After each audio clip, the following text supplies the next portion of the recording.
अलीगंज अग्निकांड 15 मौतों के बाद अब हाई कोर्ट सख्त। लखनऊ के अलीगंज में हुए उस भीषण अग्निकांड को शायद ही कोई भूल पाया होगा, जिसमें 15 लोगों की जान चली गई थी। लेकिन इस हादसे के बाद अब सबसे बड़ा सवाल यही है कि आखिर इस घटना के लिए जिम्मेदार कौन है। इसी मामले में अब इलाहाबाद हाई कोर्ट की लखनऊ बेंच ने सख्त रुख अपनाया है।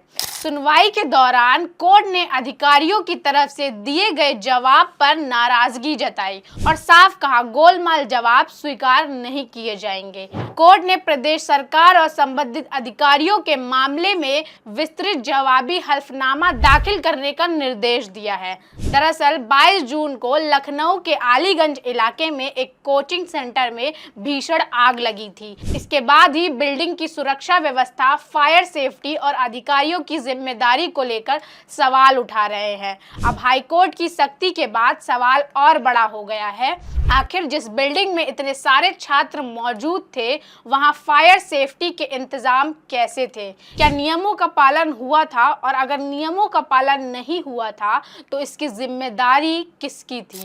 कोर्ट ने सुनवाई के दौरान इस पूरे मामले पर गंभीरता से लेते हुए अधिकारियों से स्पष्ट जवाब मांगा है। साथ ही फायर सेफ्टी व्यवस्था और प्रशासनिक कार्रवाई को लेकर भी जवाबदेही तय करने की दिशा में सवाल उठाए हैं। सबसे बड़ी बात यह है कि हादसे में जान गंवाने वाले 15 लोग वापस नहीं आ सकते, लेकिन कम से कम ये तो तय होना चाहिए कि इतनी बड़ी लापरवाही हुई कैसे, और अगर लापरवाही हुई तो जिम्मेदार लोगों पर कार्रवाई कब होगी। क्योंकि सवाल सिर्फ अलीगंज की उस एक बिल्डिंग का नहीं है, सवाल ये है कि क्या किसी और हादसे का इंतजार करने के बजाय हमारी फायर सेफ्टी व्यवस्था अब जागेगी।